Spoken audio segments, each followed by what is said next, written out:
Assalamualaikum warahmatullahi wabarakatuh. Sahabat beriman cahaya hati. Imam Al-Ghazali mengatakan bahwa manusia itu seperti tuan yang sedang mengendarai kudanya. Perumpamaan itu yaitu musafir itu disebut adalah akal kita atau ruh kita.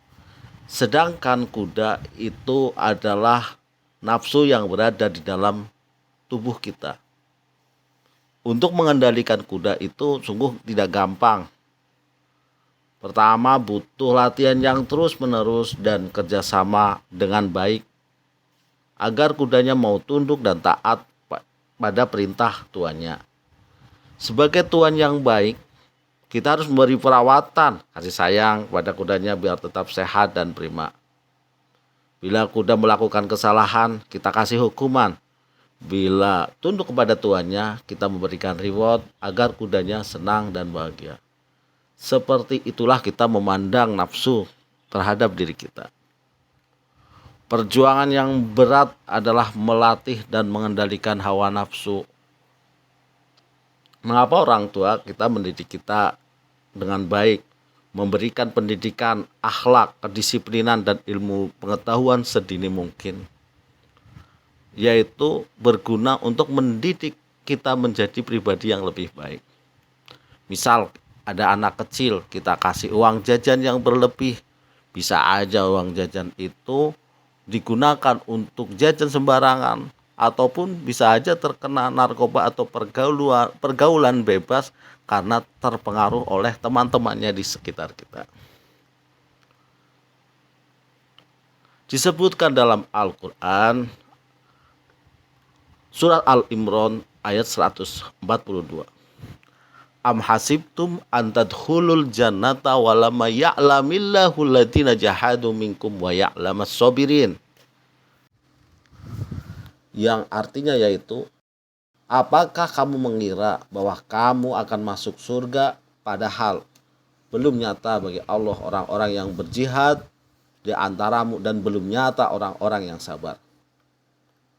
Hakikatnya jihad dan bersabar itu sesungguhnya adalah mengendalikan hawa nafsu untuk beribadah kita sebagai bekal perjalanan hidup kita untuk menuju Rabb-Nya. Ketika kaum muslimin menang dari perang Badar, di mana pasukan muslimin itu jumlahnya 313 dan mengalahkan kaum musyrikin Quraisy yang berjumlahnya 1.000 orang. Ini adalah perang besar, perang yang menentukan di mana Islam akan terus berjaya atau tidak. Sehabis pulang dari perang Badar, Rasulullah berkata, kita kembali dari perang yang kecil kembali kepada perang yang lebih besar. Lalu para sahabat itu terdiam. Padahal perang Badar itu adalah perang yang sangat besar bagi mereka. Lalu ada sahabat bertanya, ya Rasulullah, perang apa itu yang lebih besar? Maka dijawab Rasulullah, yaitu perang melawan hawa nafsu. Nafsu manusia itu ada 7 peringkat. Peringkat pertama yaitu nafsu amarah bisu. Nafsu yang kedua adalah nafsu lawamah. Nafsu yang ketiga adalah nafsu mulhamah. Nafsu yang keempat adalah nafsu mutmainnah. Nafsu yang kelima yaitu nafsu radiyah. Nafsu yang keenam yaitu nafsu mardiyah. Nafsu yang ketujuh yaitu nafsu kamilah. Pertama kita bahas apa itu nafsu amarah bisu. Nafsu amarah bisu adalah nafsu yang semua manusia itu pasti punya, nafsu dasar manusia. Untuk mengatasi nafsu ini, pertama kita harus memberi hukuman. Dengan cara apa kita memberi hukumannya? Yaitu dengan banyak-banyak berpuasa ataupun banyak-banyak berzikir. Nafsu amarah adalah nafsu yang sangat berbahaya bagi kita. Kenapa sangat berbahaya? Karena itulah pintu masuk para pasukan setan. Rasulullah tidak pernah marah. Ketika dia dicaci, dia tidak akan pernah marah. Karena dia paham, karena nafsu amarah itu sangat tidak baik untuk dirinya. Rasulullah pernah marah? Ya, pernah.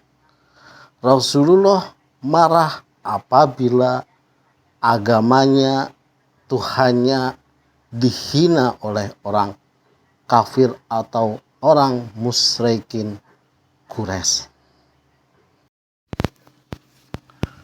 Ada seseorang yang sifatnya selalu marah, karena baginya marah itu adalah solusi bagaimana dia melampiaskan kekesalannya, dan itu akan menjadi hatinya tenang. Pada suatu saat orang yang suka marah itu ketemu sama orang bijak. Kenapa kau marah-marah? Segala masalah kau selalu selesaikan dengan marah. Padahal itu tidak baik untuk diri kamu, juga untuk orang lain.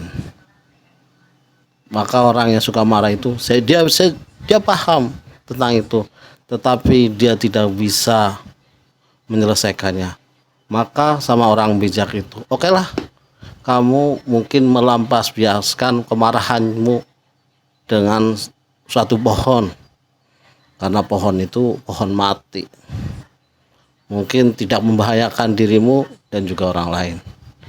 Cobalah ketika kau marah, tancapkanlah paku itu ke pohon. Maka saran itu dipenuhi sama orang itu. Ketika orang dia marah, maka ditusukkanlah paku kepada pohon, maka hatinya tenang kembali. Ketika dia marah, ditusukkanlah kepada pohon, maka di hatinya tenang kembali. Selama 1 tahun dia lihat pohon-pohon itu penuh dengan paku. Suatu saat ketemu lagi sama orang yang bijak. Sekarang ambillah paku yang telah kau tancapkan di pohon itu, dan apa lihat hasilnya. Maka orang yang suka marah itu, dia ambil tuh paku-paku yang di atas pohonnya, udah mungkin hampir ratusan. Ketika dia lihat, ternyata paku itu membekas, melubangi pohon itu. Maka yang namanya marah pasti akan membekas di dalam diri kita ataupun ke orang lain, dan itu sangat tidak baik. Maka nafsu amarah itu memang kita harus menghentikannya, kita harus menghukumnya. Cara satu-satunya kita harus hukum, tidak boleh marah. Ya, cara terbaik yaitu dengan cara apa? Kita banyak-banyak berpuasa.